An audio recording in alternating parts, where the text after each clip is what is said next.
नमस्कार, कैसे हैं आप लोग। Today I would like to give some information about the kidney and tell be about the one very interesting topic that is excretory system. आज आपके सामने हम ये एक्सक्रीटरी सिस्टम बायोलॉजी का बहुत ज़्यादा इंपॉर्टेंट चैप्टर है एक्सक्रीटरी सिस्टम, उसके बारे में डिस्कस करते हैं। एक्सक्रीटरी सिस्टम कैसे होती है, कैसे नहीं होती है, कैसे और ऑर्गेनिज्म में ही होती है, क्या इसके डिमेरिट्स हैं, क्या मेरिट्स हैं, किस ऑर्गन के थ्रू होती है, ये सारा कुछ डिस्कस करेंगे। ये छोटे से अगर डायग्राम में देखते हैं तो ये मैन का है, ह्यूमन बीइंग का है। ये ह्यूमन बीइंग के यूनिटरी, जब भी हम सारा समझाएंगे सब सारी डिटेल एक एक करके एक सीक्वेंस में बताई जाएगी। अभी एक केवल डायग्राम देख लेते हैं जिसमें हमारी दो किडनी मिलती हैं, फिर रेनल वेन, रेनल आर्टरी, ये दो यूरेटर लगे होते हैं, इसी से एक ब्लैडर होता है और लास्ट में हमारा यूरेथ्रा होता है। ठीक है, ये सारी चीज़ें अभी हम लोग डिस्कस करेंगे जब सीक्वेंसली पढ़ेंगे। एक नॉर्मली तौर पे आपको सारा डायग्राम एक प्रीव्यू बता दे रहे हैं, जैसे कि आप लोग को ये लगे कि हम लोग को ये सब पढ़ना है। ये हम लोगों ने किडनी देखा, किडनी का अगर ये इंटरनल पार्ट है, ये सारा अगर इसको कट करके हम देखते हैं कि इसके अंदर भी क्या है, तो ये सारी चीज़ें आपको मिलेंगी अंदर आके। ये देखिए, अब आपको हम ये सारी चीज़ें बताएंगे कि इसमें यूरेटर का क्या रोल है, रेनल पेल्विस का क्या रोल है, रेनल पेपिला, रेनल कॉलम्स, यहीं पे हमें ग्लोमेरुलस मिलेंगे, बोमेन कैप्सूल, पीसीटी, डीसीटी, इसका क्या रोल है कि कहाँ पे यूरिया को ले जाते हैं। ये देखिए, ये आपने ये छोटे छोटे इधर नेफ्रॉन आपको यहाँ पे मिलेंगे। ठीक है, इन नेफ्रॉन को अगर बड़ा करके देखा जाए तो नेफ्रॉन का ये स्ट्रक्चर आपको मिलता है अंदर जाके आपको बोमेन कैप्सूल, ग्लोमेरुलस, ये सारी चीज़ें मिलेंगी, PCT, DCT, loop of Henle. ठीक है, ये किडनी का दोबारा से दूसरा एक डायग्राम है। एक यूरिया साइकिल भी आपको मिलेगी, आपको हम अभी पढ़ाएंगे इसी में। इस यूरिया साइकिल में हम आपको बताएंगे कि लीवर में कैसे यूरिया का फॉर्मेशन होता है, कौन कौन से एंजाइम होते हैं, कौन कौन से ये सबस्ट्रेट यूज़ होते हैं इसके अंदर, इसके यूरिया का फॉर्मेशन हो जाता है। इसी यूरिया साइकिल को दोबारा से अगर पूरी फॉर्म के अंदर सारे और वो होते हैं एंजाइम्स, ये आपको मिल जाएगी। ये किडनी का दूसरा डायग्राम, फिर इसी के बाद लूप ऑफ हेनले पूरा मिल जाता है। ये सारा स्ट्रक्चर हम आपको देखें, अभी स्टार्ट करते हैं एक सीक्वेंस वे से। अभी स्टार्ट करेंगे, डेफिनेशन है, डेफिनेशन के बाद किस किस में होगा, किस किस में नहीं होगा। Let's we start again.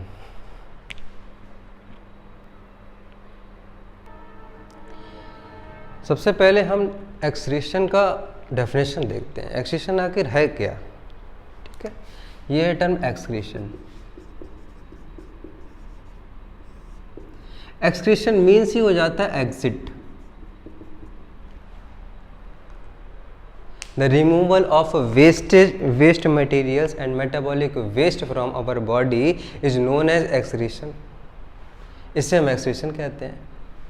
जितनी भी बॉडी में हमारा कचरा भरा हुआ है वो सब बॉडी से अगर बाहर जा रहा है तो उस टर्म को क्या बोलेंगे, हम एक्सक्रीशन बोलेंगे। ठीक है, इसमें कुछ भी हो सकता है, जैसे कि हमारा पसीना है, स्वेट है, ये रिलीज़ होता रहता है पूरी बॉडी से, तो इसको बोल देते हैं यूरिया है, ये हो जाता है यूरिन है। ये सब चीज़ें क्या हो गई, ये एक्सक्रीशन में ही आती हैं। Removal waste material from the our body is known as excretion. And organs, और जो ऑर्गन्स इससे रिलेटेड होते हैं उनको क्या बोलते हैं, हम एक्सक्रीटरी ऑर्गन्स बोलते हैं। Okay, excretory organs. अब ये एक्सक्रीशन अगर हम देखते हैं ह्यूमन बीइंग के अंदर, तो ह्यूमन बीइंग के अंदर कितने कैसे होता है, किडनी के थ्रू होता है, ये तो हमें पता ही है। लेकिन और भी छोटे छोटे ऑर्गेनिजम्स हैं, उनके अंदर कैसे होता होगा एक्सक्रीशन। हाँ, यहाँ पे लिख देंगे एक्सक्रीशन। ठीक है, एक्सक्रीशन आज टॉपिक पढ़ा जाएगा। एक्सक्रीशन अगर हम देखें, सबसे पहले ऑर्गेनिज्म कौन सा स्टार्ट हो जाता है, प्रोटोजुआ से। प्रोटोजुआ में हमारा ऑस्मो रेगुलेशन होता है। ऑस्मो रेगुलेशन किसके थ्रू होता है, कॉन्ट्रैक्टाइल वैक्यूल। एक हमारा मिलता है पूरा फाइलम, इसका नाम है प्रोटोजुआ। प्रोटोजुआ के अंदर कौन कौन से ऑर्गेनिजम्स आते हैं? अमीबा आ जाता है, पैरामीशियम आ जाता है। तो अमीबा के अंदर क्या होता है? छोटा सा ऑर्गन होता है जो एक कॉन्ट्रेक्टाइल वैक्यूल जिसे बोलते हैं, जो डिफ्यूजन के थ्रू वाटर को रिलीज करता रहता है, अपडेट करता रहता है। ठीक है, कॉन्ट्रेक्टाइल वैक्यूल ये ऑस्मो रेगुलेशन के हेल्प में भी आता है। किसके अंदर? प्रोटोजुआ या फिर अमीबा के अंदर। दूसरा आ जाता है प्लेटीहेलमिन्थिस। प्लेटीहेलमिन्थिस मतलब जो जैसे कि जोंक आ जाती है, लीच आ जाती है, ये सब प्लेटीहेलमिन्थिस में ही आते हैं। इसमें हमारे फ्लेम सेल्स होता है। क्या होता है? Flame cells. फिर आ जाता है पॉरीफेरा। पॉरीफेरा में क्या है? पॉरीफेरा में स्पोर्स मिलते हैं, छोटे छोटे छेद मिलते हैं। ये डायरेक्टली डिफ्यूज़न हो जाता है, इनका कोई ज़रूरत ही नहीं होता है। फिर हमारा चौथा जो होता है वो आता है सीलेंट्रेट। सीलेंट्रेट्स में हाइड्रा आ जाते हैं, तो हाइड्रा में भी डायरेक्ट डिफ्यूज़न ही हो जाता है, डायरेक्ट एटमॉस्फेयर से रिलेट हो जाता है, जिससे कि वाटर जितना भी होता है सब अब इनटेक आउटटेक होता रहता है। किसके अंदर? सीलेंट्रेट का एग्जाम्पल क्या है? हाइड्रा के अंदर हो जाता है।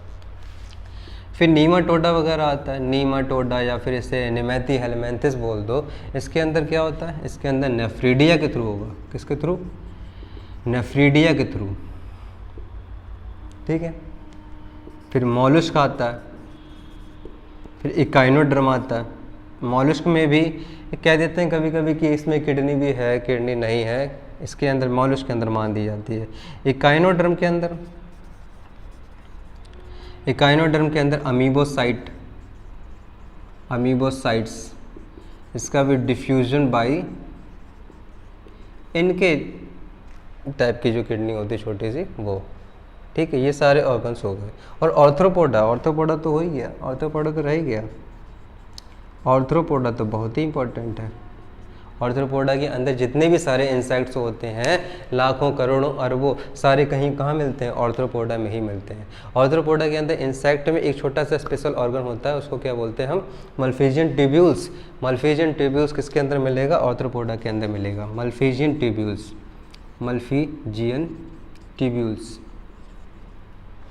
ठीक है, ये सारे ऑर्गन्स इन सब में है इन्वर्टिब्रेट्स के अंदर, जिससे ये लोग एक्सक्रीशन कर सकते हैं।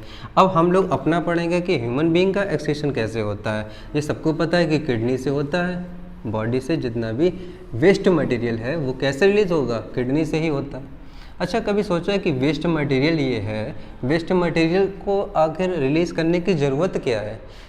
ज़रूरत ये है क्योंकि वेस्ट मटेरियल ज़्यादातर क्या होता है? यूरिया में ही होगा, और अगर बॉडी के अंदर जब तक रहेगा तब तक नुकसान पहुंचाता रहेगा। सपोज करते हैं सबसे टॉक्सिक जो चीज़ होती है बॉडी के अंदर वो होती है अमोनिया। अमोनिया अगर बॉडी के अंदर थोड़ी सी भी रह जाती है तो क्या होगा? पूरी बॉडी को ख़त्म कर देगी, बिल्कुल बेकार, बिल्कुल एकदम पॉइजनस की तरह होती है, बॉडी डेड हो जाएगी। ठीक है, इसके बाद करा क्या जाए? अगर बॉडी अमोनियम बनती तो है ही, अब बनेगी तो फिर क्या करा जाए इसका? तो इसको क्या किया जाएगा? इसको चेंज किया जाएगा अमोनिया से यूरिया में। तो अमोनिया लीवर में जाती है पहले, फिर लीवर में जाके चेंज होती है, एक प्रोसेस होगा क्रेब्स साइकिल थ्रू, वो होती कैसे चेंज बता देंगे। ये ठीक ऐसे ही है। सपोज करते हैं कि एक क्लास है, ठीक है, एक क्लास है, तो एक क्लास में बहुत सारे बच्चे बैठे हुए हैं, एकदम शांति से बैठे हुए हैं, डिसेंट तरीके से बैठे हुए हैं, कोई प्रॉब्लम नहीं कर रहे। लेकिन कुछ बच्चे इसमें ऐसे हो जाते हैं जो क्लास को घर से कसम खा के आते हैं कि हम क्लास को पढ़ने नहीं देंगे, खुद तो वैसे भी नहीं पढ़ेंगे। ठीक है, तो क्या किया जाए? उनकी वजह से पूरी क्लास ख़राब होती रहेगी, है? या तो उनको ऐसे ही छोड़ दो और धीरे धीरे क्लास ख़त्म होकर बिल्कुल ही ख़त्म हो जाएगी क्लास, या ऐसा किया जाए जो डिस्टर्बिंग एलिमेंट है, जो डिस्टर्बिंग स्टूडेंट है, उनको उठा के बाहर बुलाया जाए कि जाओ बेटा तुम यहाँ पे मुर्गा बन जाओ जाके। अब क्या होगा? अब ये क्लास बिल्कुल सही रहेगी, क्लास से उसे बाहर कर दिया। ऐसे ही ह्यूमन बॉडी में है, हमें पता लग गया कि ह्यूमन बॉडी में अमोनिया है, यूरिया है, ये क्या कर रही है? बॉडी को नुकसान कर रही है। तो जितनी जल्दी बॉडी से निकाला जाए तो वो सही रहेगा। तो उसको निकालने के लिए कौन सा ऑर्गन चालू हो जाता है? वो हमारा ह्यूमन बीइंग का किडनी स्टार्ट हो जाएगा। ठीक है, किडनी के बारे में पढ़ने से पहले ये देख लेते हैं कि जो ऑर्गेनिज्म अमोनिया रिलीज़ करते हैं, जैसे कि कुछ ऑर्गेनिज्म अमोनिया रिलीज़ करेंगे उसे बोलते हैं अमोनोटेलिक। अमोनोटेलिक। अच्छा, अमोनिया कौन रिलीज़ करेंगे? हम लोग क्या अमोनिया रिलीज़ करेंगे? अमोनिया तो बहुत ज़्यादा टॉक्सिक होती है और हमारे अंदर क्या हो सर्वाइव कर पाएगी? क्या सर्वाइव नहीं कर पाएगी, हम लोग को ख़त्म कर देगी जाके तुरंत ही। वो सर्वाइव कर पाएगी, हम लोग सर्वाइव नहीं कर पाएंगे। और क्योंकि अमोनिया को सबसे ज़्यादा ज़रूरत होती है जहाँ पे बहुत जल्दी सोल्यूबल हो जाए, बहुत जल्दी मिक्स हो जाए, तो हो पाएगी हमारे अंदर? नहीं, ये वहीं हो पाएगी जहाँ पे वाटर बहुत ज़्यादा होगा, एक्वेटिक ऑर्गेनिजम्स में जहाँ पे ज़्यादा होंगे। तो एक्वेटिक ऑर्गेनिजम्स को ही क्या बोलते हैं? अमोनोटेलिक। और दूसरी होती है यूरिया, जो यूरिया रिलीज़ करती है उसे क्या बोलते हैं? यूरियोटेलिक। यूरियोटेलिक कौन रिलीज़ कर रहा? हम लोग। तो हम लोग क्या हो गए? क्या हो गए? मैमल्स मान लो, मैं इसमें लिखने जा रहा था हम लोग मैमल्स हो गया ना, ठीक है। फिर हो गया यूरिक एसिड। यूरिक एसिड जो रिलीज़ करता है उसको बोलते हैं यूरिकोटेलिक। यूरिक एसिड इंसेक्ट्स वगैरह रिलीज़ कर देते हैं, ठीक। यूरिक एसिड का हम लोग के अंदर भी कभी क्रिस्टल्स डिपॉजिट हो जाते हैं जाके, कहाँ पे? किडनी के यूरेटर में जाके, जब पेल्विस में जाके जब डिपॉजिट हो जाते हैं तभी वो क्या बना लेते हैं? किडनी स्टोन बना लेते हैं, पथरी बना लेते हैं। आगे पढ़ेंगे, ठीक है। Uric acid. और कभी कभी एडेनाइन एंड ग्वानिन भी रिलीज़ हो जाता है। किसके थ्रू? लिजार्ड या कुछ बर्ड्स के थ्रू, ठीक है। अमोनोटेलिक, यूरियोटेलिक, यूरिकोटेलिक, और क्या हो गया? ग्वानिन और एडेनाइन हो गया। अगर साउथ अमेरिका के में अगर जाओगे, गैलापागो आइलैंड है, वहाँ पे अगर देखा जाए तो वहाँ पे एडेनिन, ग्वानिन, ग्वानिन, एडेनिन पूरा भरा पड़ा है। किससे? बर्ड्स के फीकल मैटर से पूरा भरा पड़ा है, ठीक है। आपको वहीं मिल जाएगा सबसे ज़्यादा ग्वानिन वगैरह देखने को। ह्यूमन की अगर बात करें, ह्यूमन इन मैन के अंदर, मैन वुमेन बोथ, ऐसा नहीं कि मैन में ही किडनी होती है, सब में ह्यूमन ही लिख दे रहे, नहीं तो मैन ही समझोगे, ठीक है। ह्यूमन के अंदर क्या है? ये हमारी 2 बीन शेप्ड किडनी आती है, जो भी हमने सबसे पहले डायग्राम में देखा था, ठीक है। एक नॉर्मल फॉर्मल में एक डायग्राम बना दे रहे हैं, कोई इसमें ड्राइंग नहीं, केवल ये देख लेते हैं कि इसका क्या रोल कौन कौन से पार्ट का हो रहा है, ठीक है।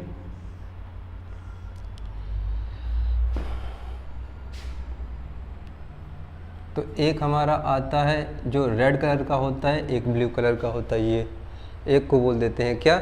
आर्टरी, और दूसरी क्या होती है? वेन होती है। तो एक रेनल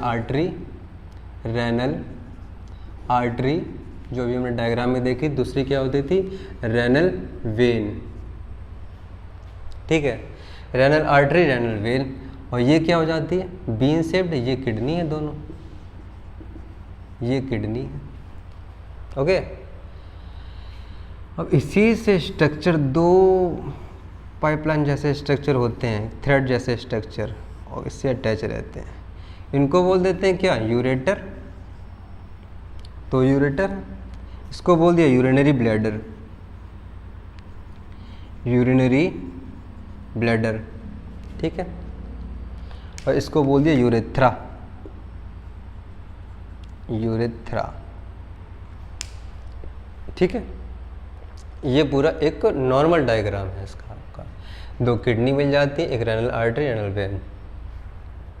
रेनल आर्टरी से इम्प्योर ब्लड क्या बनता है जाके? इम्प्योर ब्लड बनना, इसके अंदर यूरिया आती है जाके, सॉरी प्योर ब्लड, इसमें यूरिया आ रही है। यूरिया जब आती है तब इस किडनी के अंदर जाके फिल्टर होती है, किडनी के अंदर फिल्टर होके फिर यूरिया जो होती है वो वापस चली जाती है। कहाँ पे? इधर यूरेटर के थ्रू यूरिनरी ब्लैडर में आती है, यूरिनरी ब्लैडर के बाद बाहर चली जाती है यूरिया। और ब्लड जो होता है, ब्लड वापस से यहीं चला जाता है रेनल वेन के थ्रू वापस, कहाँ पे? अपना हार्ट में चला जाता है, वहाँ फिल्टर होने के लिए हार्ट। अब इसके अंदर थोड़ा सा और देखते हैं कि किडनी के अंदर क्या है। किडनी के अंदर यहाँ आपको क्या मिलेंगे?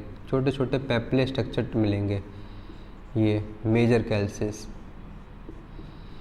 इनको पैपिले बोल रहे हैं, ठीक है। अपर वाला स्ट्रक्चर जो हो जाता है उसे बोलते हैं कॉर्टेक्स, कॉर्टेक्स। इनर वाला जो स्ट्रक्चर हो गया उसे क्या बोला, मेडुला, ठीक है। अब इसी में स्ट्रक्चर में आपको अंदर क्या मिलेंगे, नेफ्रॉन, क्या मिलता है, नेफ्रॉन। नेफ्रॉन को ही किडनी की फंक्शनल यूनिट भी बोला जाता है, नेफ्रॉन को भी किडनी की क्या बोली जाती है, ये फंक्शनल यूनिट। बहुत सारे नेफ्रॉन मिल जाते हैं इसमें, तभी किडनी बना लेते हैं जाके। तो किडनी के अंदर जो स्ट्रक्चर यहाँ अंदर से जैसे जा रहा है तो उसे क्या बोलते हैं, हाइलम, जो एंटर कर रहा है। इसे क्या बोलते हैं, पेल्विस, ठीक है।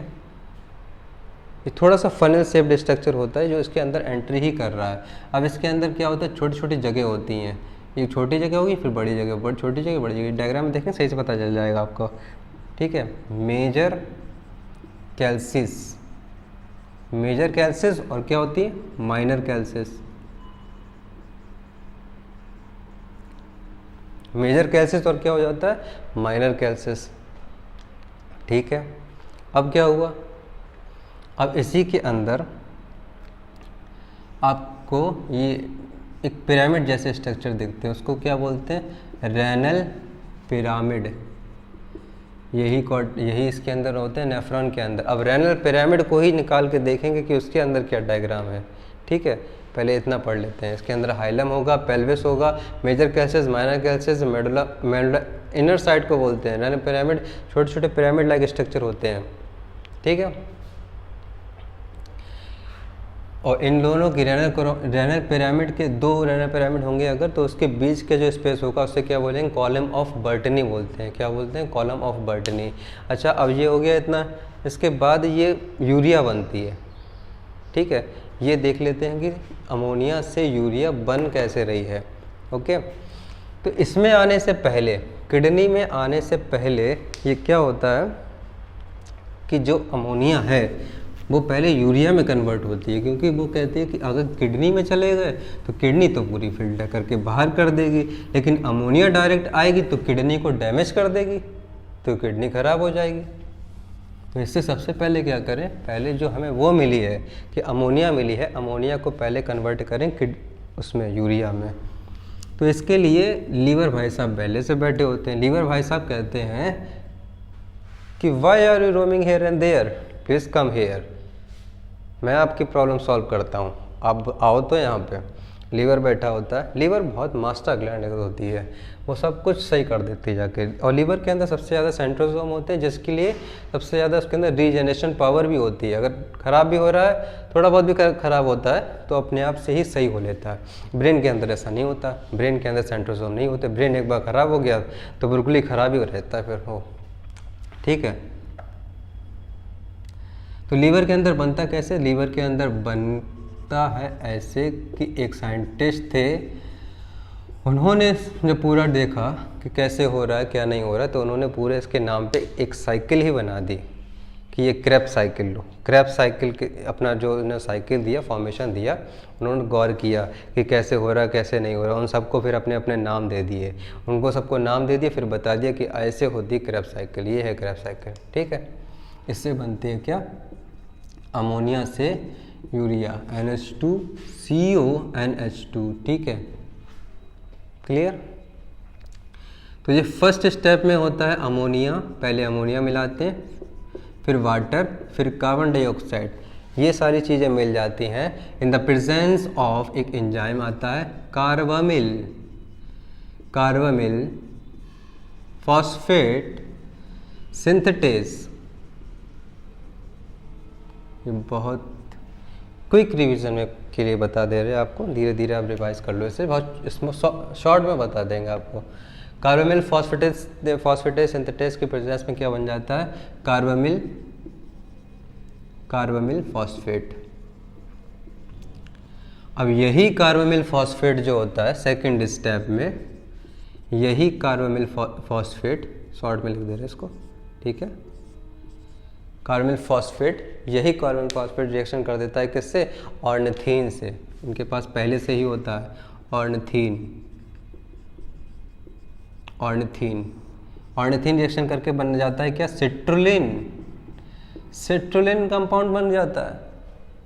सिट्रुलिन कंपाउंड बनने के बाद थर्ड स्टेप में यही सिट्रुलिन रिएक्शन कर देता है किससे, एस्पार्टिक एसिड से। एस्पार्टिक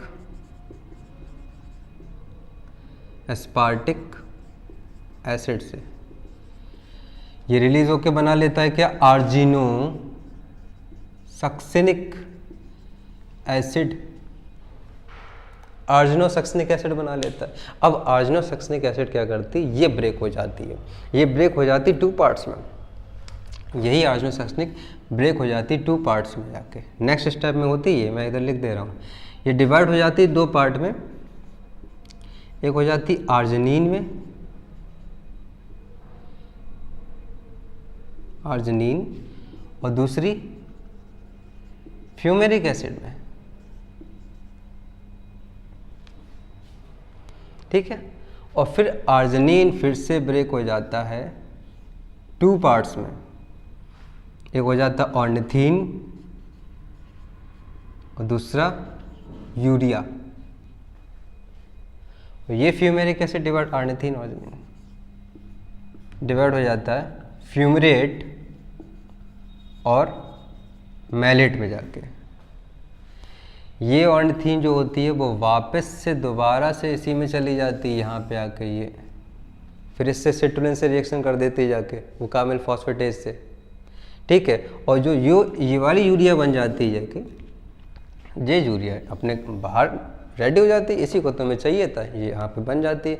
अब ये यूरिया बन के तैयार हो जाती है, फिर कहाँ पहुँचती है जाके, ये पहुँचती है ब्लड में जाके सीधे किडनी में। किडनी में क्या कौन बैठा होता है, किडनी में पहले रेनल आर्टरी है, रेनल वेन है, रेनल आर्टरी के थ्रू पहले से जाती है। ठीक है, जाने के बाद में ये रेनल आर्टरी में जाने के बाद में इसको क्या मिलता है, पहले नेफ्रॉन मिलता है। नेफ्रॉन में क्या है, नेफ्रॉन के अंदर आपको सबसे पहले मिलेगा ग्लोमेरुलस। नेफ्रॉन के अंदर ग्लोमेरुलस मिलेगा, और ग्लोमेरुलस के अंदर फिर क्या होगा, ये इसको बोल देते हैं ग्लोमेरुलस। ग्लोमेरुलस, और इसको इधर इनसाइड वाला पार्ट जो होता है इसको बोलते हैं बोमेंस कैप्सूल। बोमेंस कैप्सूल। फिर इसके बाद में थोड़ा सीक्रेटरी पार्ट आगे जाता है, फिर लंबा सा नीचे निकल आता है बार बार ये, इसको बोल देते हैं पीसीटी। ठीक है, ये हो गया डीसीटी, और ये क्या हो गया, सॉरी, ये जो हैंगिंग पार्ट होता है उसको बोलते हैं loop of Henle. Loop of Henle, इसको बोल देते हैं डीसीटी। ठीक है,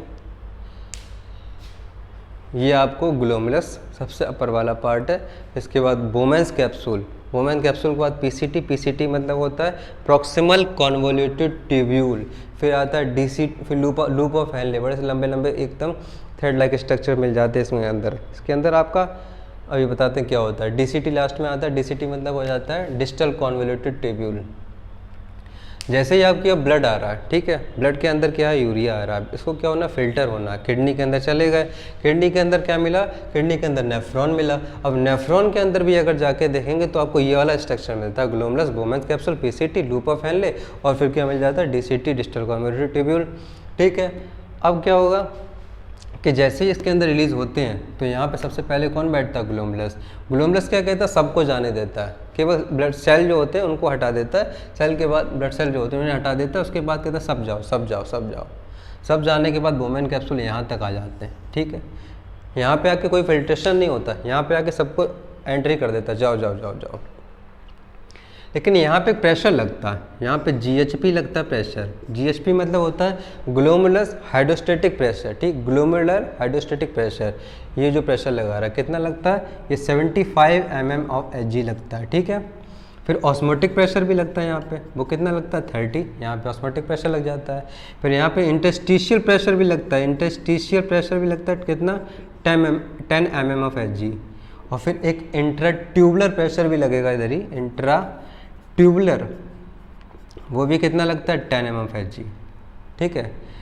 लेकिन ये प्रेशर जो होता है, जो ग्लोमेरुलर हाइड्रोस्टैटिक प्रेशर, जो जिसको हम कैपिलरी प्रेशर भी कहते हैं, वो उसमें से इसको माइनस कर देते हैं, तो 75 माइनस कितना हो गया 50, तो टोटल नेट फिल्ट्रेशन जो हमारा होता है इसको बोलते हैं नेट फिल्ट्रेशन। नेट फिल्ट्रेशन कितना होता है, वो हमारा 25 mmHg मिल जाता है। ओके, 25 mmHg हमें क्या मिल जाता है, इसका प्रेशर मिल जाता है। ये प्रेशर आने के बाद में अब ये रेडी हो जाता है फिल्ट्रेशन होने के लिए। अब फिल्ट्रेशन होने के लिए आगे बढ़ता है तो इससे क्या मिलता है, पीसीटी मिलता है। पीसीटी प्रॉक्सिमल कन्वर्टर ट्यूब्यूल, यहाँ पे ग्लूकोज और अमीनो एसिड जो होते हैं कम से कम 100% तक फिल्टर यहीं पे हो जाता है इनका। और सोडियम पोटेशियम जो होते हैं, सोडियम पोटेशियम आयन, ये 70 to 75% यहाँ पे इनका फिल्ट्रेशन हो जाता है। फिर लूप ऑफ हेनले होता है, ये इसको डाइल्यूट बहुत ज़्यादा बनाता है, हाइपरटोनिक बनाता है। इसके अंदर जितने भी आयंस होते हैं, नेगेटिव आयंस होते हैं, ये सब इसके अंदर हट जाते हैं, साल्ट वगैरह हटा के, ठीक है। फिर डीसीटी के अंदर कुछ अमाउंट में 5% या 3%, 2% जो अमाउंट में थोड़ा सा डाइल्यूशन बचा रह जाता है, वो उसे एब्जॉर्ब कर लेता है जाके, किसी को बाहर में नहीं जाने देता, जाके एकदम फिल्टर कर देता है। फिल्टर करने के बाद जो नॉर्मली होता है हमारा ब्लड बॉडी के अंदर चला जाता है, और बाकी यूरिया होता है वो वापस बाहर चले जाती है बॉडी से, ठीक है। ये इसका छोटा सा ओवरव्यू है लूप ऑफ हेनले का, लूप ऑफ हेनले का, पीसीटी का, डीसीटी का, एसीटी का, ठीक है। इसके अंदर कुछ अब प्रॉब्लम्स में आती है, डिसऑर्डर भी आती हैं। डिसऑर्डर में आपको क्या मिल जाता है, यूरीमिया में क्या होता है कि यूरिया इंक्रीज़ हो जाती है, बहुत ज़्यादा इंक्रीज़ हो जाती है। फिर एक आता है किडनी स्टोन। किडनी स्टोन मतलब पथरी। पथरी में क्या होता है कि कैल्शियम ऑक्सलेट के क्रिस्टल्स जो होते हैं वो और यूरिक एसिड के क्रिस्टल्स जो होते हैं वो डिपॉजिट होते रहते हैं किडनी के कौन से पार्ट में, किडनी के जो जहाँ पे यूरेटर आता है, जहाँ पे ये रिलीज हो रहा था, किडनी अंदर घुसते जाकर, ये देखिए ये किडनी है, ये जहाँ पे ये रेनल आर्टरी, रेनल वेन आ रही हैं, एंट्री करती हैं जाके, यहीं पे जाके डिपॉजिट हो जाती है, जाके यहीं डिपॉजिट हो जाएगा तो ब्लड का फिल्टर हो पाएगा, ब्लड यहीं रुक जाता है, जाके ब्लड आगे जा ही नहीं पाएगा, बस ख़त्म कहानी यहाँ पे। जब जा ही नहीं पाता, जाके फिल्टर नहीं हो पाता, तभी इसके धीरे धीरे यही स्टोन बड़े होने लगते हैं और वो पथरी बना लेते हैं, जिससे कि बहुत ज़्यादा प्रॉब्लम हो जाती है। किडनी स्टोन हमारे यहाँ पे ख़त्म हो गया, ठीक है। इसके बाद किडनी ट्रांसप्लांटेशन का भी आता है कि किडनी ट्रांसप्लांटेशन कैसे कर सकते हैं।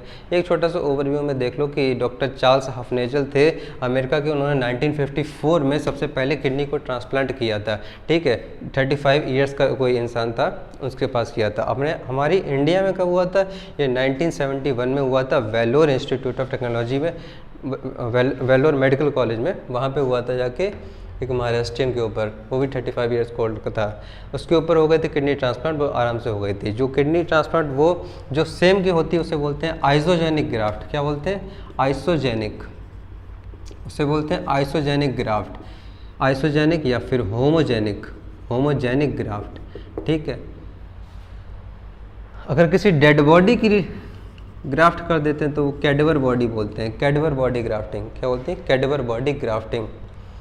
और अगर शिवलिंग की अगर जुड़वा की करना चाहते हो तो हो सकती है। शिवलिंग की अगर करते हो तब थोड़ा सा ब्लड मैच करना पड़ता है, लेकिन ज़्यादा प्रॉब्लम नहीं होती आपको। ये सब आपको मेन चीज़ें हैं, ये सारी आपको बता दी गई हैं।